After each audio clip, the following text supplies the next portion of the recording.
more It's more prepared. fun than doing the wild cast with only 2 people. Yeah. All aboard! Hey! Huh?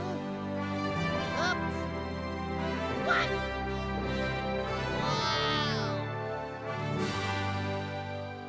Yeah!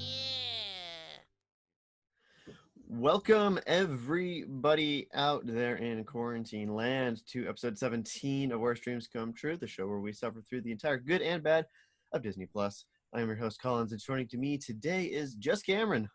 Yep. It's just me. I don't know if that's We're an really on indictment. 17? Yeah, we're on 17. Wow. Yeah, big 20's coming up. Try and get a good movie for 20, but like some really bad ones for 18 and 19.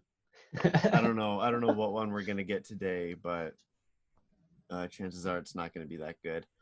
This week we watched The Little Mermaid, Ariel's Beginning, the 2008 film by director Peggy Holmes.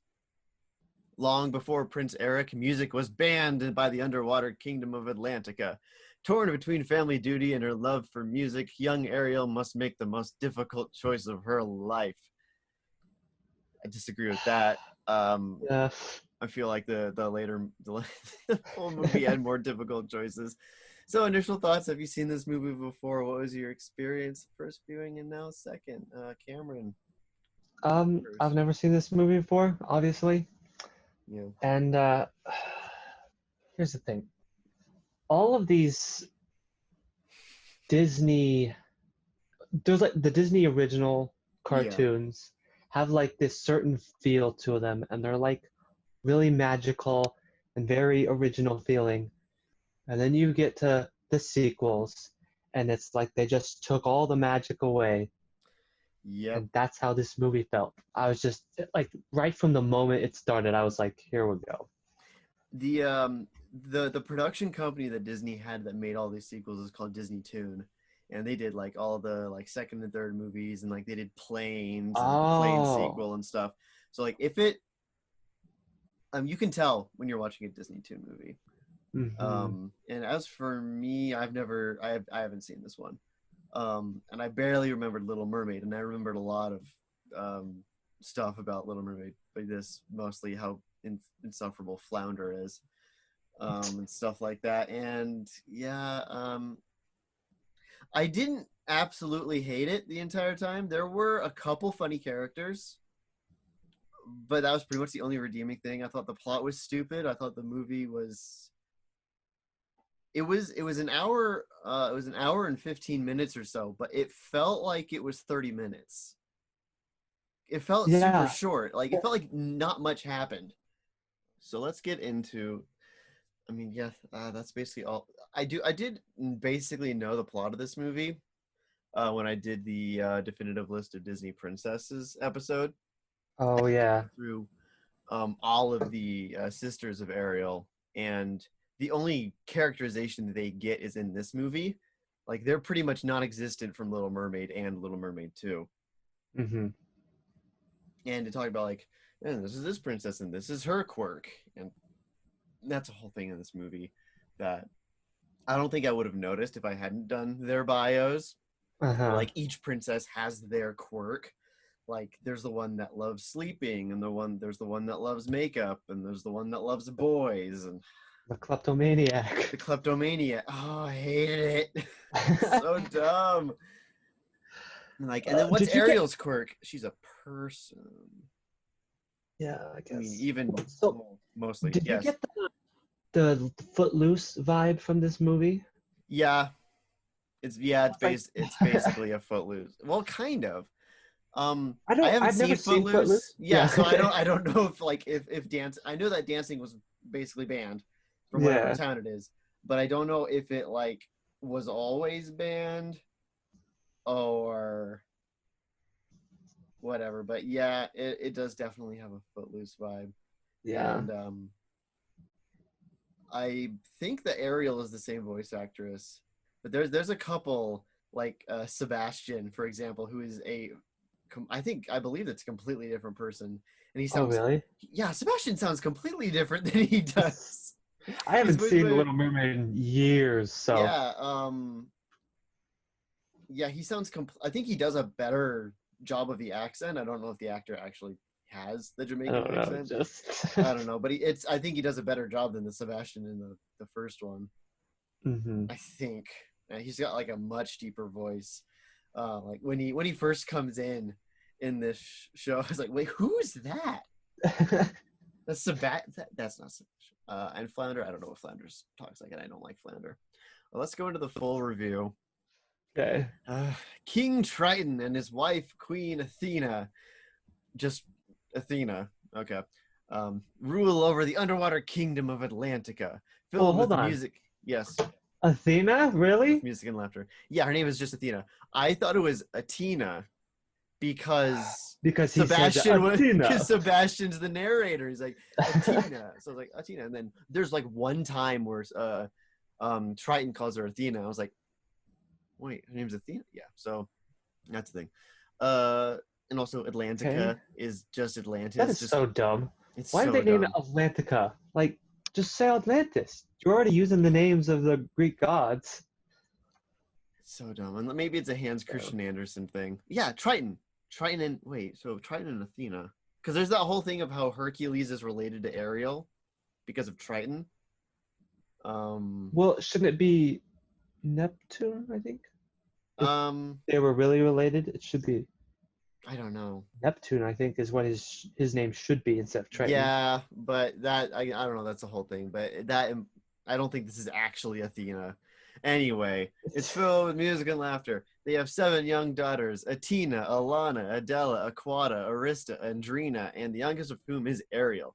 One day, while the mer people relax in a lagoon above water, Triton gives Athena a music box.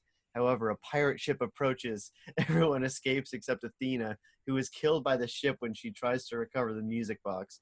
Triton becomes devastated by his wife's death and throws the music box away, permanently banning music from Atlantica. There's a lot to unpack. There's a lot to unpack from this beginning. Yeah. What threw me off the entire movie was the music box. How the music box is a 3D effect. Oh yeah. In these they were doing stuff like that earlier than 2008 because Treasure Planet came out before this, I think, or was Treasure Planet 2009? I'm gonna feel a fool if I get that wrong. 2002. Yeah, Treasure Planet was 2002, and Treasure Planet had a bunch of 3D effects. And for this one, they're like, we're gonna do one effect. Yeah, one. And have it be the music box, and it looks weird every time a character's holding it. And the pirates show up. What the heck? So I know, right? When the pirate ship shows up and they start like throwing out the nets, they're and like stuff, harpooning all of their stuff. Yeah. Yeah, I was like, okay, cool. They're gonna like capture her like they did with like Pirates of the Caribbean and stuff. Yeah. But then they just freaking crashed the ship into her, and I was like, what? And it wasn't intentional that they were like trying to kill her by crashing the ship, because honestly, she had plenty of time to get away. It's one of the weirdest shots, sequences of shots in the movie where it's coming like boom, boom, boom, like, and just like 3 too many times, and then it crashes into her. But yeah, these pirates just beached their ship, basically. They just crashed it into a bunch of rocks. Yeah, like what? I don't know. It was weird. It was I can imagine just the storyboard of that. It's just like, how do we make her die from this? Yeah, I mean, they could have just had her been harpooned or something. I don't know. Yeah. Or like maybe the mermaids do something to like mess up the rudder of the ship, and that causes it to crash. Mm-hmm. Or something, or maybe the music box. I don't know. Also, I think her going up to the music box was dumb. I thought she was gonna die when one of the mermaids has her like tail stuck into a rock, and she's and she frees it. I thought like, oh, she's gonna free it, and that's gonna cause her to be hit because she was saving someone. Like, no, she had plenty of time. She decided to go save the music box. That's what caused her to be hit. So I guess that's why he bans music, because she died because of the music box that he gave her. Yes. So if anything, you should be banning yourself. Yeah. And it's that like weird like Disney dad trope or just Disney trope in general of completely like disregarding what a person would have wanted after they die just to be like Yeah. bitter or something. Like, oh yeah, music was her favorite thing. She's dead, therefore I will ban music. And like Ariel brings it up later, like she wouldn't have wanted this. And he's like, well, I'm in charge, harumph. Yeah. Anything else from this part? Um. Music box. I don't like there's the two old women who flirt with the king at the beginning. They show up later. Yeah. Baby mermaids look weird. Yeah. The proportions aren't quite right. Because I guess like, with most mer people, their tail and fin are more or less the length of a person's legs, maybe like a little longer. But the babies, their tails were way too long, and I think that's what threw me off. Yeah.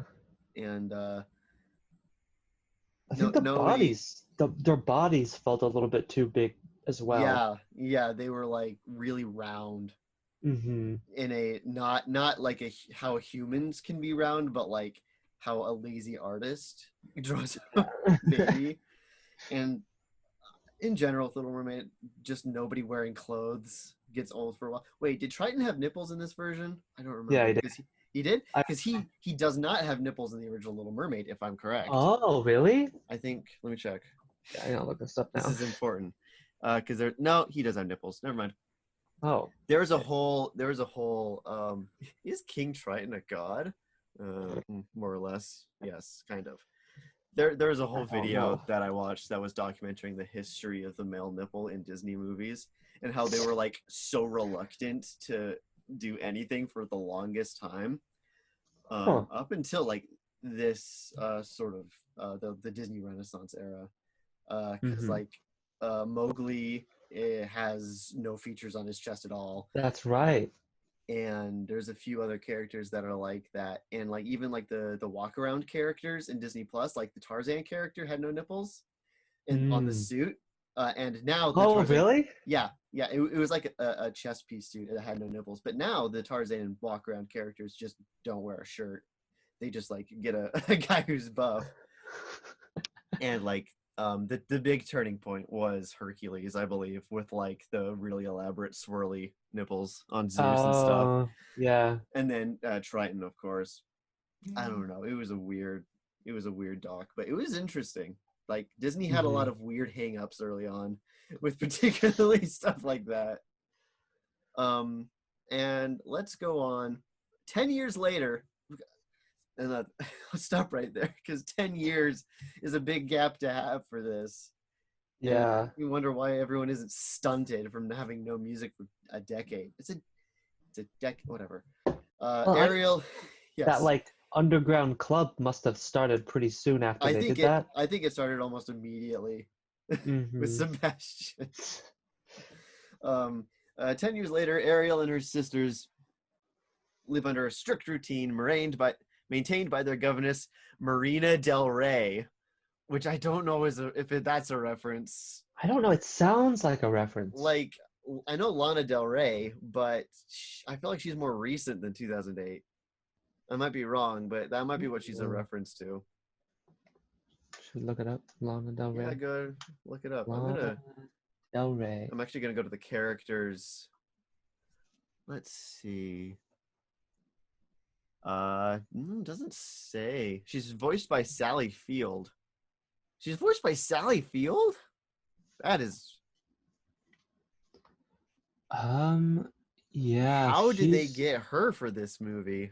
Yeah, Lana Del Rey was popular like 2010 and okay. After. Yeah.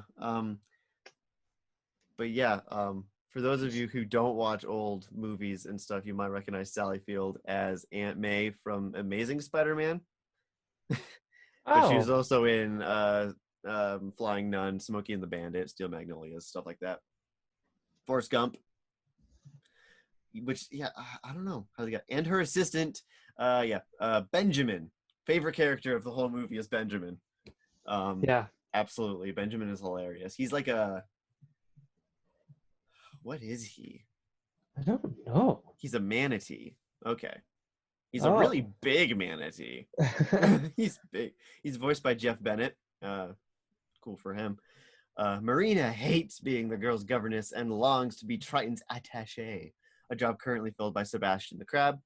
Ariel is frustrated by their current lifestyle, which brings her into arguments with her father. One day, Ariel encounters Flounder, a young tropical fish whom she later follows to an underground music club. She is overjoyed by the presence of music and is shocked when she sees Sebastian performing there. When her presence is revealed, the entire band stops playing and hides, believing Ariel will tell her father about them. Ariel sings a song explaining her love of music and the remembrance of her mother, and she joins the club with an oath. There's like 2 original songs in this movie? No, there's 3.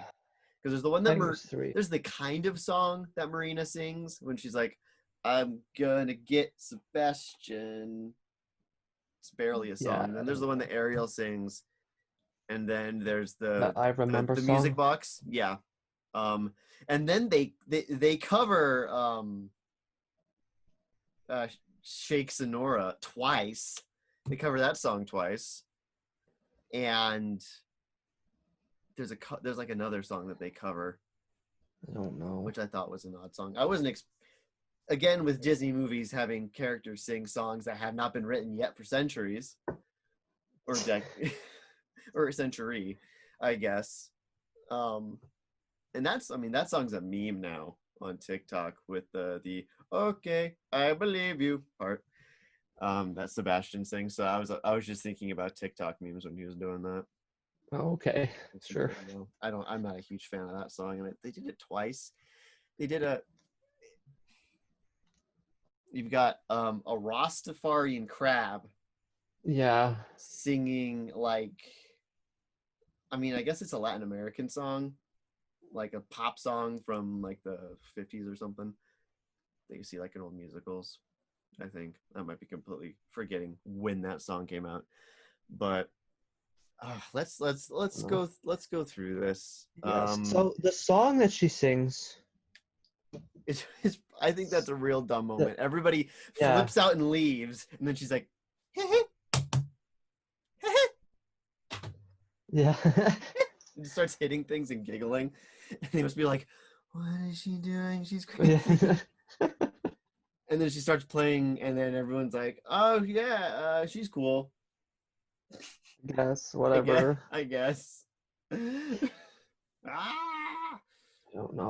All of their original songs are just so lacking. You know, none of them feel like they have oomph behind them, I guess. I fully agree with that. They even do a bit of Part of Your World at the very beginning. Yeah, I thought they were gonna like reprise that or something, but then they didn't, and I was like, all right, no, whatever. They didn't, which was fine. I don't think they needed to. I mean, it's a prequel, and Ariel hasn't started her hoarding habit yet. Yeah, I thought they were gonna do something with that in this, but they didn't. Not one bit. Yeah. Like maybe like the pirate ship crashed, and she's like collecting stuff from the crashed pirate ship or something, because she's got like gold and stuff in her trove. Is this the trove? No, I don't know what this is. I don't know. Oh, I think is that the place where the music box is? Maybe. I don't know. I just Googled the backgrounds for it. Oh, okay. And yeah, that was that. The so like the inciting like event is Ariel wants to go do something fun, but there's like a thing, a migration of some animal or something that only happens once a year. But he's like, no, we got to do our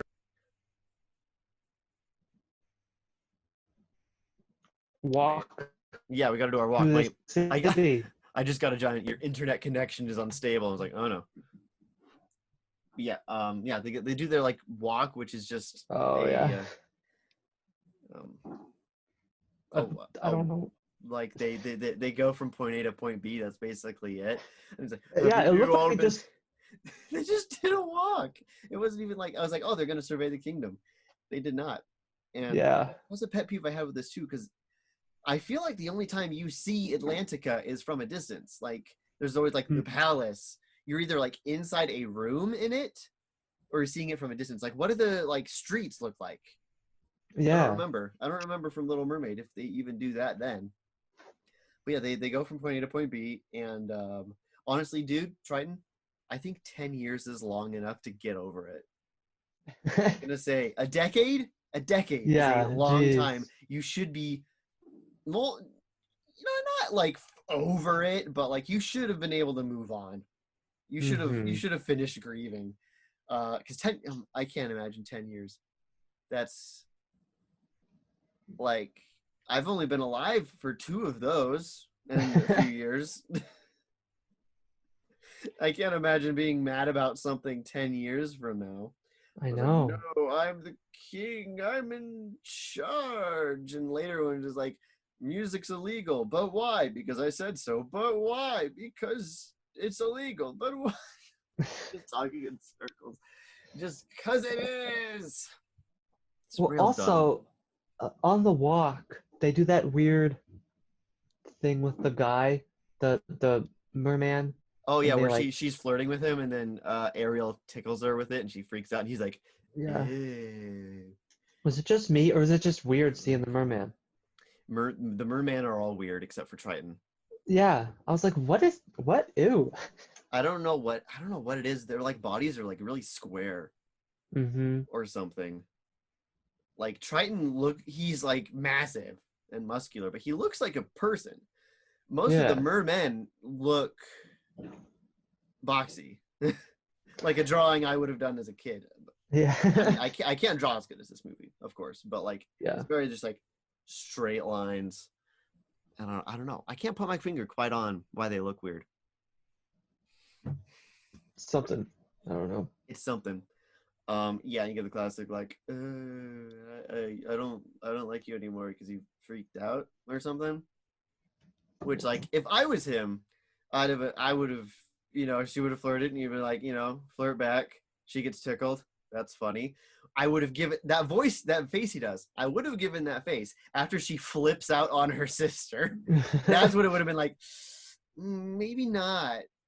Yeah. Yeah. Like take a tickle from your sister with a reef or something and don't flip out at her. It's real dumb.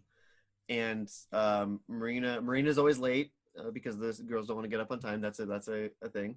And she's like, "Oh, I'll never be promoted if I'm always late." I don't know. You'd There's think that. You think that they would be like, yeah, it's definitely the girls, not the governess, if they're late every time. Yeah, but he likes to only dump it on her, I guess. Yeah.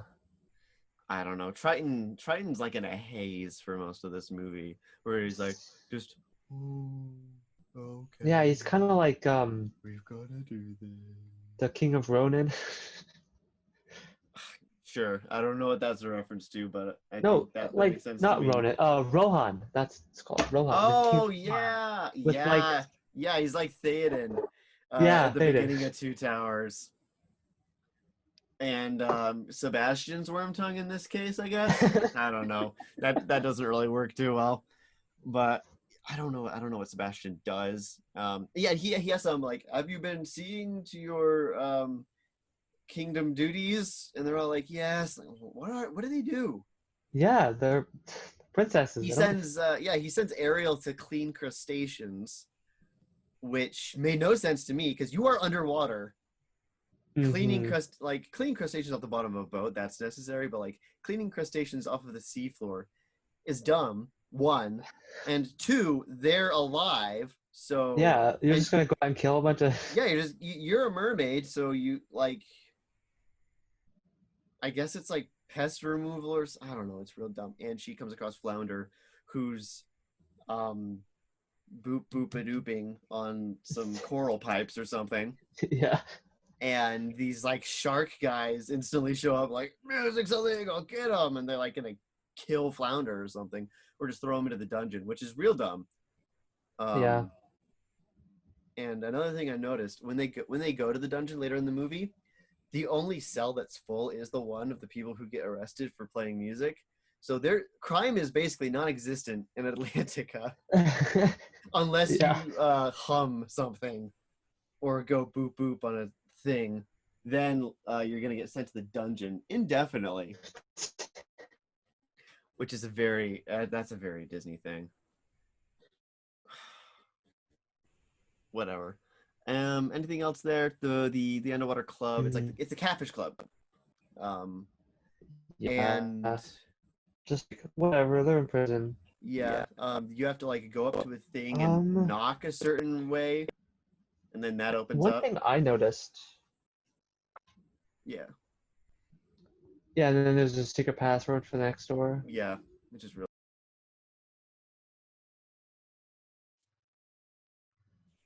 I'm back. Okay. My internet disconnected me from the Zoom call, but it's still recording, so we'll see what happens. The Zoom just told me that you're the host now. Don't know what that means. I guess technically I always was. Yeah. But and she doesn't even need to use the password because she just gets sucked in through a giant mollusk or something. I'm not sure what that was. It's a weird movie. Just knock some stuff over. Just knock some stuff over. Well, one thing I noticed, why is the city so 2D? I Like, don't know. the city is underwater, so they can move within this 3D space. Good but point. Every time they hop out like a window or something, it will immediately swim straight down and then goes along the floor, It goes as along if the like floor, yeah. can't just swim straight out of the window. There's I'm a like, lot of what? problems. There's a lot of problems in this movie that would be solved by just moving in a 3D space and water like they can assumedly do. Yeah. It's so dumb. Yeah, I don't. It's so dumb. But yeah, it's a trope. It's a trope that I don't understand. And like even Flounder does it. Where he'll be, or like when they'll lift something up and it acts like it has gravity, like above ground gravity. Not that it's weighs less because it's underwater. Like when they like lift someone up on their shoulder, it feels like they're doing it out of water. It bugs me so much. I mean, SpongeBob does that kind of stuff too, so I can't complain too much. I can only complain so much about this movie. This movie made for children. Did my Safari crash? Okay, there it is. I thought I lost my notes for a second. You have your notes on Safari? Yeah, because that's where I put my stuff. I just put them on my phone. She signs an oath to there's like a whole thing like, are you gonna jump jive and do you help your fellow music lovers? Jump, jive, and whale? I think that Yeah. was a joke. Yeah, that was a joke. And she's like, yes. And he's cool. And then she immediately completely like messes that up. Yeah. Ariel returns to the palace and her sisters confront her over her disappearance because she was gone all night. She explains where she was, and the following night the girls go to the club to have fun. Marina finds them. I'm gonna stop there. I'm gonna put a period. I'm gonna stop there because that part is real dumb. Yeah. How? How did she find them? That Like, bugged me so much during this part because she gets and she's like, oh, where is there? Where is they? They're partying. Like there's the one who can't dance. There's the one who plays tuba. There's the one who's trying to flirt with a boy and ends up with like a squid or something. There's the one who doesn't like fun but ends up having fun anyway. And Sebastian's like, oh great, now they're all here. yeah. And then it cuts and Marina is just looking down through an alcove. Yeah, and it's like, it didn't show that her looking for them. It didn't show her. She just finds them. Just yeah. Well, the problem is like the whole plot of, I guess she kind of has a plot, but the whole plot of the villain Marina Del Rey is that she's trying to overthrow Sebastian. Because she wants his job. Yeah, but Yeah. and this is she just immediately gets her goal without any trial. Yeah, because she was like, I just need to find one mistake that Sebastian does, and she's like, oh, I found it. He's running a speakeasy Mm-hmm. under the ocean. So she reports their activity to Triton, who destroys the club with his trident. Forgot that the club had magic powers. I mean, the trident. My goodness. Sebastian, Flounder, and the band are sent to prison while Marina gets the job she wants. Triton confines his daughters to the palace, and Ariel says that Triton wouldn't have hated music if her mother had still been alive. It's kind of what she says, recap, from Wikipedia. So I don't have to credit it. Yeah. Anonymous. She swims to the bedroom with her sisters following, and everyone is unhappy aside from Marina. That night, Ariel. I'm gonna pause there because there's an awful lot that happened. Triton can blow things up with his trident. Why did he not blow up the pirate ship? Yeah, what? If they had shown him not having his trident, that would have made that make a little more sense. But I assume he had his trident because he always has it. Pirate ship's coming. He just boom. Did he have his trident?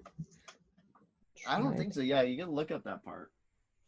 Little Mermaid, mom dying. Little Mermaid mom death on YouTube.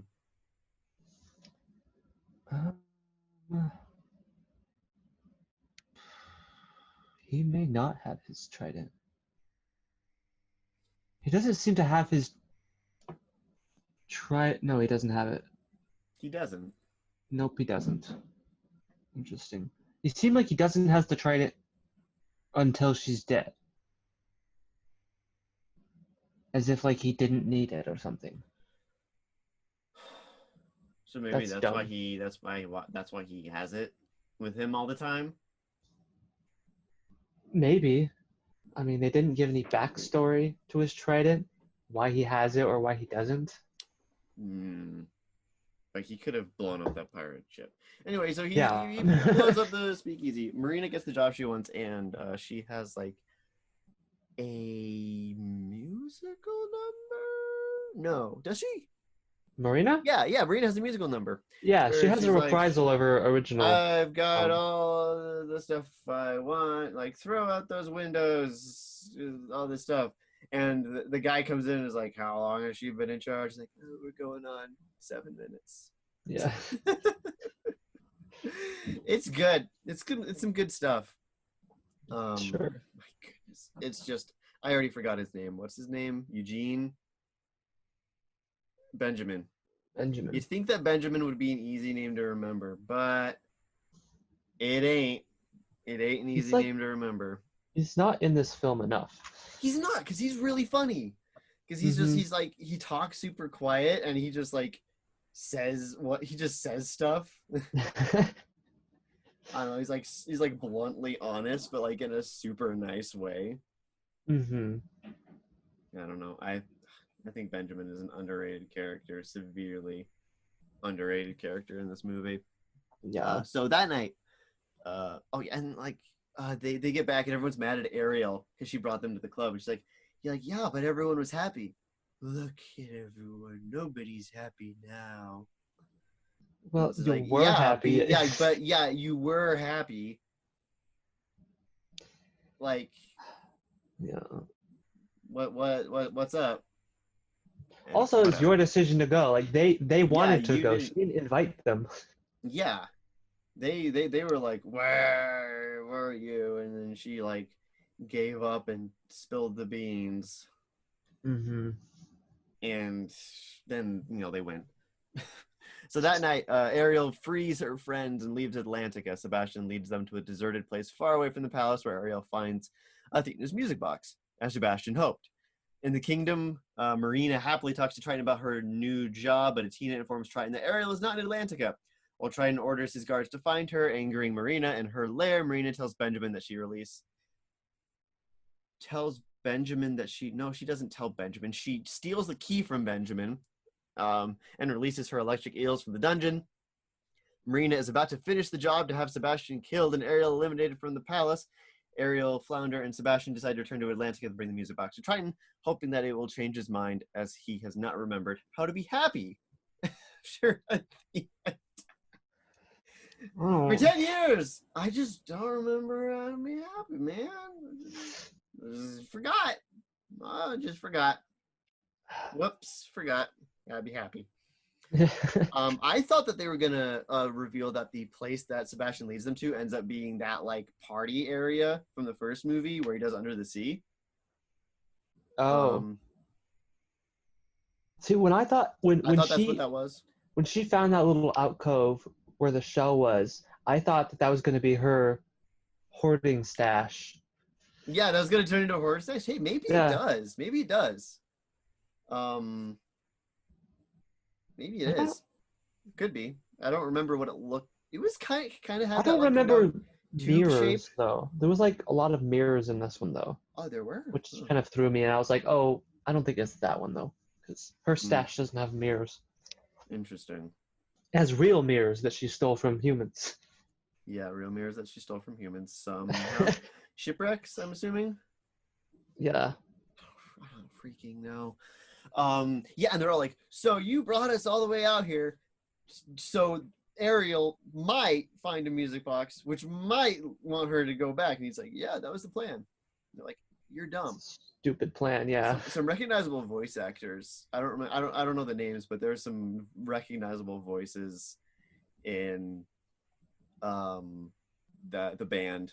There are a few voices in there. Like I think the voice of SpongeBob was in there, and the voice of that one guy who voices a lot of cartoons. Oh, okay, yeah. Yeah. So that was fun. They also had that stupid number while they were walking in the middle of nowhere. Oh my gosh, when Flounder is like, and they're like, shut up, we're sneaking. Yeah. And then like they have him, he like scats or something. I don't know. It didn't feel like scatting. Didn't feel like scatting. It felt like a Flapper trying to rap or something. It was real bad.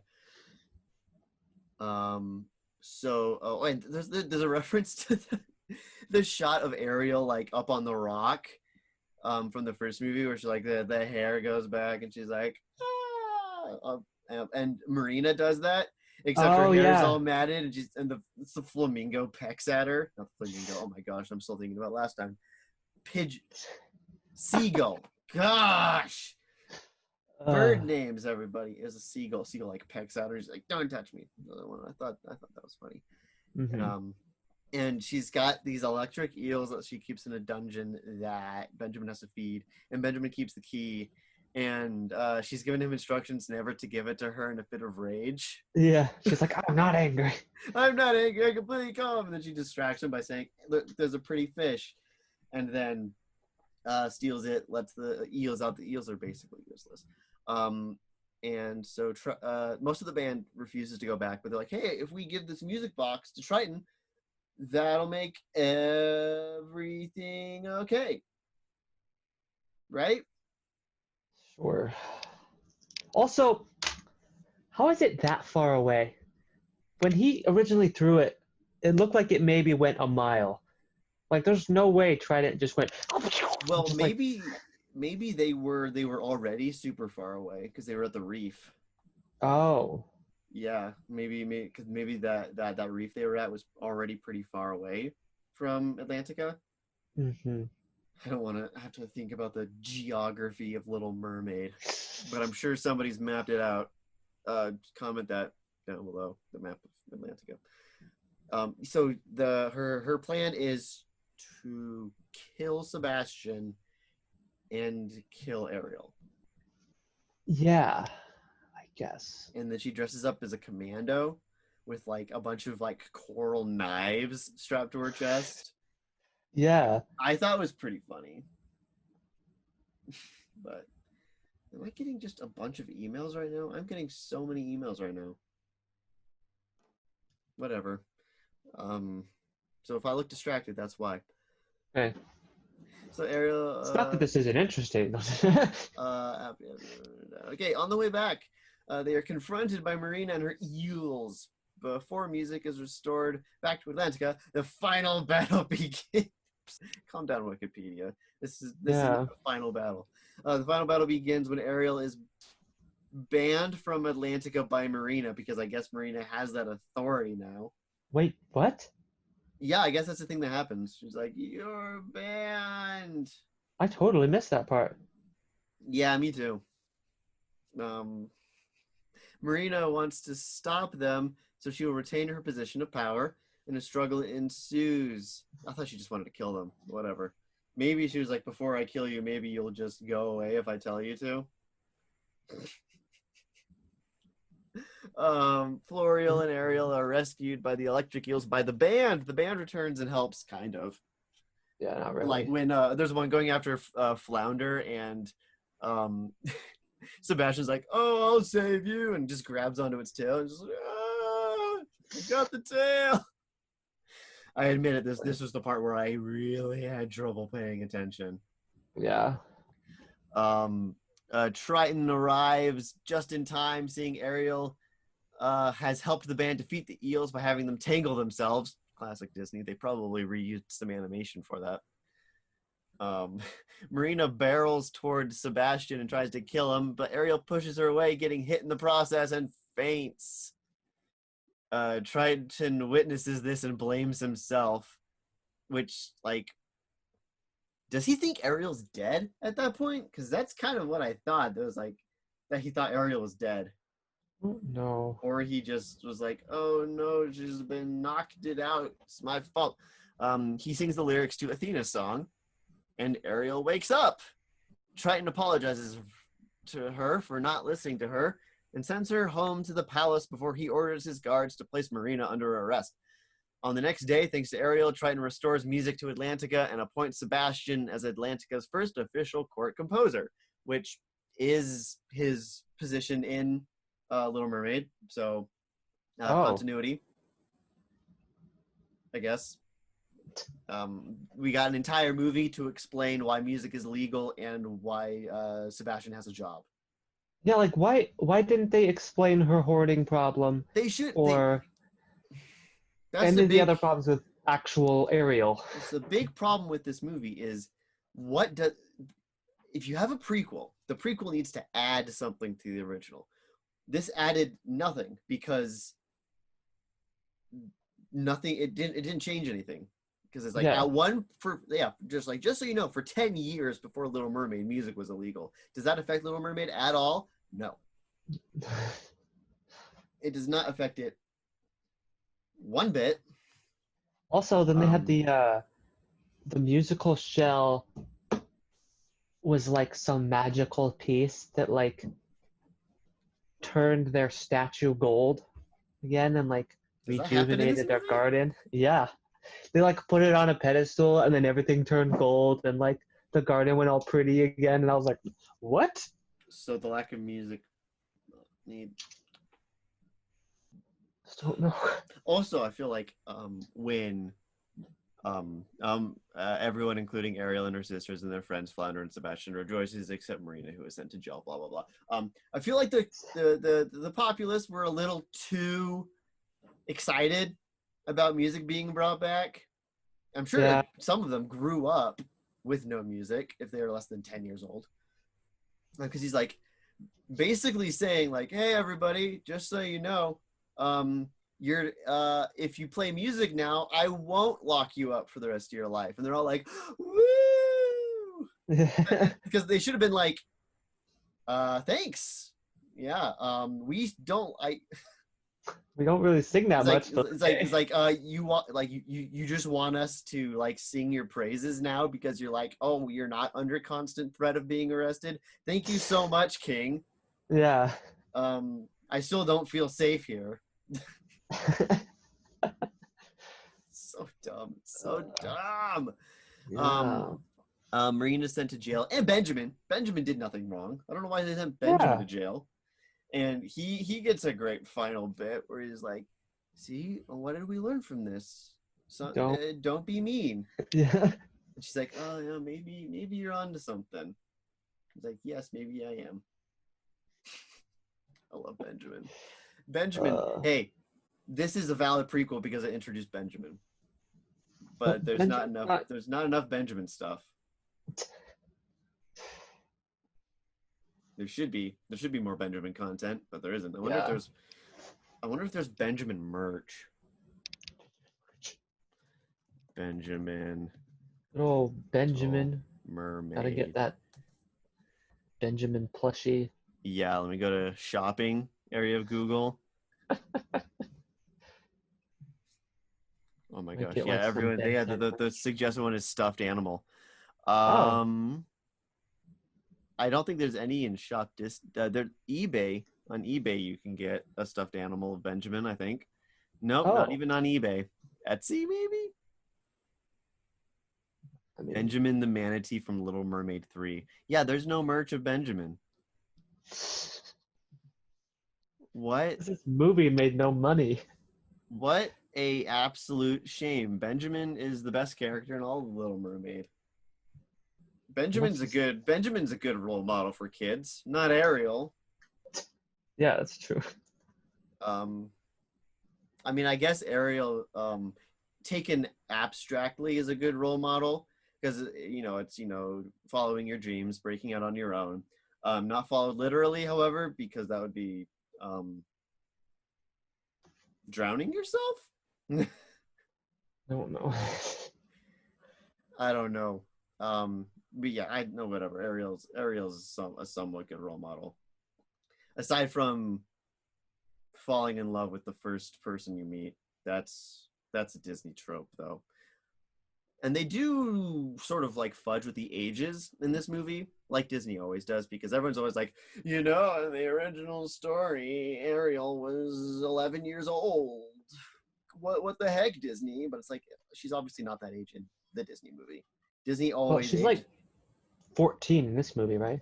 Well, no, she was definitely older than 4 in the flashbacks. I'd say she was about like 6 or 7 in the flashbacks. So she's about 16 in this movie. And presumably she's 18 in Little Mermaid. I'm not going to check, but at least that's what I like to pretend. Okay. Because it would be weird if it was anything else. But yeah, that's like the canon ages for the princesses are always older than they were in Hans Christian Andersen.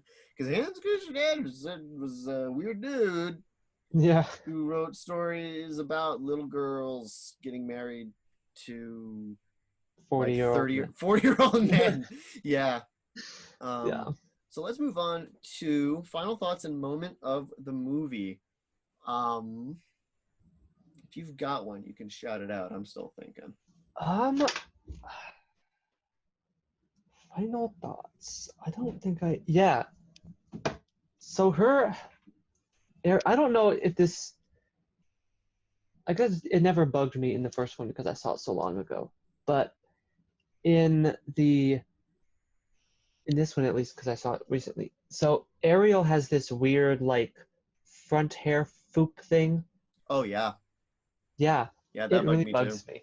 Yeah, I was like, why is it, like, weirdly disconnected from the rest of her hair? It looks like it looks like it's a different part of her hair. It must have, I don't know. It's weird because she's got the hair that cascades down the back, and then this very large, like, it doesn't quite part right, I think.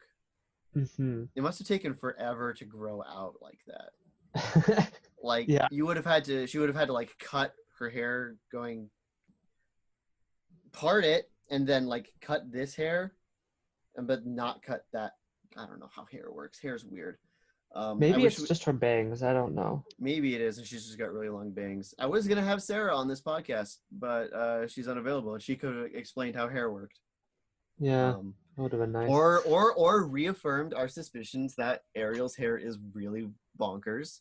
I mean, everyone's hair is really bonkers in this because they're underwater in salt water, so none of it should look the way it does. No, wait, why is it all?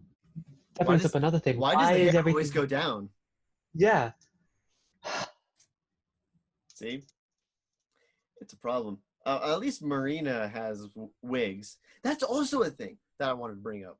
is what is the deal with Disney having female villains that have to wear wigs because they're like bald? Well, I think what it is it's this trope of like not making your villain look pretty Yeah. even a little bit. Because if your villain looks pretty, then it's like, oh, then they might be pretty on the outside, but they're ugly on the inside, and that's too complex. You have to make them ugly for kids. Yeah, you have to make them ugly on the outside as well. Whatever. So I guess I feel like I was a complex enough kid to realize ugly on the inside, but I don't know which other. I keep thinking of 101 Dalmatians, but I don't think Cruella de Vil had a wig on. But there's I can't name any others, but I think that there are multiple other villains who like have that like wig type thing. Maybe we'll look it up. Wig villains. Disney villains who wear wigs. My gosh. Yeah, no, that's not going to show up at all. Forget that train of thought, but I thought it was weird. I thought it was weird that they did that. Yeah. And her motivations didn't really work for me at all. So while you're doing that, let's rank this movie. Hold on. We haven't gotten our best moment yet. I haven't done my moment. Shoot. I haven't done my moment. Oh, shoot. Neither of us have done our moment because we were thinking about what our moment would be. I think we're just I'm going to say my moment is when the band basically breaks the fourth wall when they're talking to Sebastian, when they're like, so your plan was to get us all the way out here just so Ariel might stumble across a thing so that she might do that thing you wanted. And he's like, yeah, that was the plan. And they're like, that's dumb. And they're like, yeah, thank you for just explaining the plot of the movie and agreeing with us that it is real dumb. Your moment, Cameron. My moment is when Marina Del Rey finally gets the key. She opens up the thing where like all the eels come out. Yeah. And then she's like, kill them, go swim, and they start like swimming all creepy and stuff. And then she goes, faster, and then they like actually swim. Marina's for the lack of character, the character that is there is pretty funny. Yeah. Like, I'm not in a fit of rage, I'm completely calm. Yeah. I guess we can rank it now. Yeah, let's rank it. Share my screen. There we go. Boy. Where my gut is putting me is at number 11, in between Spider-Man and Bambi. Yeah. You like that? Yeah, I like it. Yeah. Because I didn't hate it. Or is it above Spider-Man? Below Spider-Man? Below Spider-Man? Dang. Spider-Man was annoying. Spider-Man was annoying, but it had potential. This does not. I think we should go below. Okay, yeah, that's good. Right where Bambi. So now it is at number 12, right above Bambi. Because Bambi was weird. Bambi, I didn't fully enjoy Bambi. But let's go into film information and statistics. This movie was written by Robert Reese and Evan Spilotopoulos. I had to practice that one. Directed by Peggy Holmes. Released. Peggy Holmes sounds familiar. She has a similar sounding name to the director of Wonder Woman, I believe. Oh, really? Is it also Peggy something? Patty Jenkins. Oh. Maybe that's right. Because it sounded familiar to me too, was Peggy Holmes. And I checked, but she hasn't directed any. She's been on the crews of a lot of movies, but the only other movies she's directed are like The Pirate Fairy and a few other Disney Toon ones. So. Yeah, I don't know. I don't know why her name sounds familiar. Yeah, that's weird. It was released direct to video August 25th, 2008. Runtime 1 hour and 17 minutes. 1 minute shorter than The Crimson Wing. IMDb score of 6.3 out of 10. This is good. Rotten Tomatoes score 33% critics, 56% audience. So more than half of the audiences liked it, but the vast majority of critics thought it was trash, which it is. Yeah. And let's move on to spinning the wheel. This week's wheel was submitted via email by Sige H and is the nostalgic movies section of Disney Plus. I believe you spun last time, so I'll spin this time.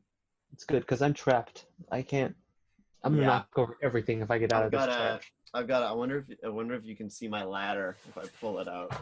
I've got a ladder right here. I'm gonna climb up the ladder and I'm gonna spin it. Okay. Am I still in frame?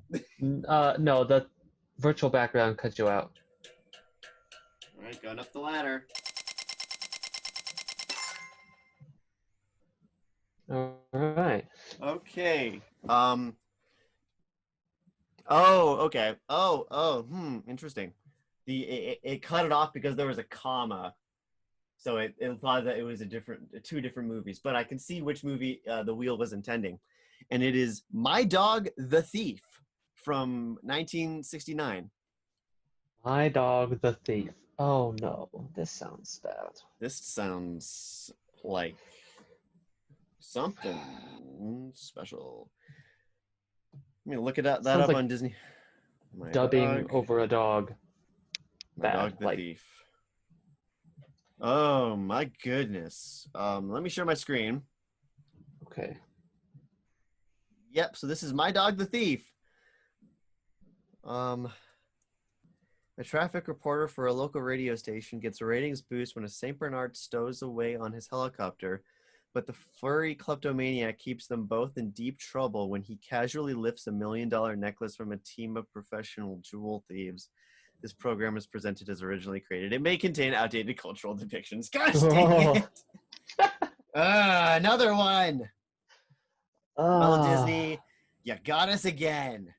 You got us again. It's an hour and 28 minutes, starring Dwayne Hickman. Sure. Dwayne. Yeah. Anything else? It also contains tobacco depictions. We're gonna get demonetized.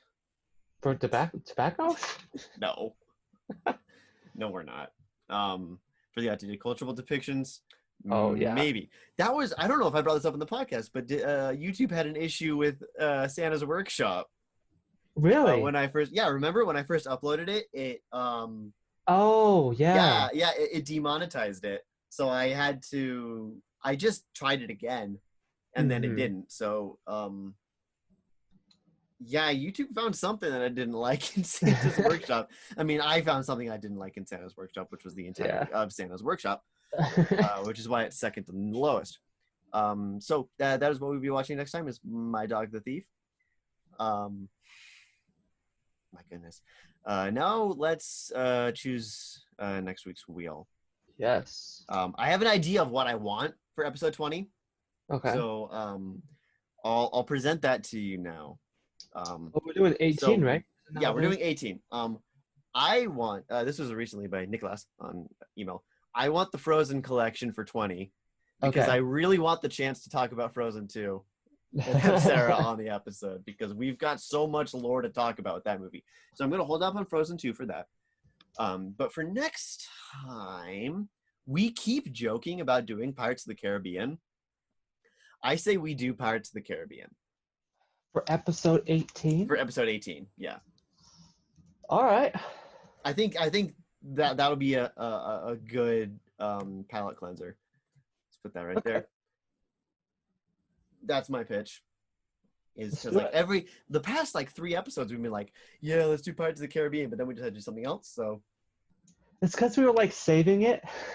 Yeah, I think this is a time to save it because I'm gonna be. We just watched Little Mermaid 3. Now we're watching a '69 movie about a dog who's a thief, which is basically just a remix of That Darn Cat, kind of. Yes. Which is another dumb Disney movie. Actually, I do like That Darn Cat. So yes, that'll be all for this episode. Thank you all so much for listening. Next week, we'll be watching My Dog the Thief from 1969 and spinning the Pirates of the Caribbean wheel. If you liked this show, please review it on iTunes or whatever podcast service you listen to. We have so many podcast services that we have. Let me just pull up the full list for those of you listening, so that if you've got a friend that's like, oh yeah, I would listen to it, but I don't But I use don't have iTunes. Spotify. I don't have well, you can listen to us on, well, first of all, iTunes, YouTube, at Studio 76, also Anchor, Breaker, Castbox, Google Podcasts, Apple Podcasts, Overcast, Pocket Cast, Radio Public, Spotify, and Stitcher. There's a few other that I would like to get on, like iHeartRadio, I believe. I've been seeing a bunch of podcasts on my feed started going on to iHeartRadio, so I think I'm going to look into getting us on that next. But whatever, share it with your friends. That's honestly the best way to show your love for the show, or write a review, 5-star review. That's pretty good too. You can send your reviews or comments to WhereStreamsComeTrue@gmail.com. If you want to submit an audio recording to play on the podcast, showing your thoughts on a movie, that is anchor.fm/WhereStreamsComeTrue. You can submit a wheel, such as a category or a search term on Disney Plus. They just keep adding them. So there's a bunch of categories, and honestly, I think it's too far gone for me to ever return to the Mega Wheel, because there's been so much stuff added that I could never catch up unless I did a complete, like, Disney through the decades. I could go to the Disney through the decades and add every single one, but that would honestly take forever, and I don't want to do that. So just keep submitting wheels so we never have to go back to the Mega one, because the Mega one gave us Mom's Got a Date with a Vampire, and a couple other stuff. Yeah. Yeah, and that's all for this episode. Stay safe, everyone. Watch Disney Plus, and Do your homework. do your homework. do your homework in your Zoom class. Bye-bye. Bye.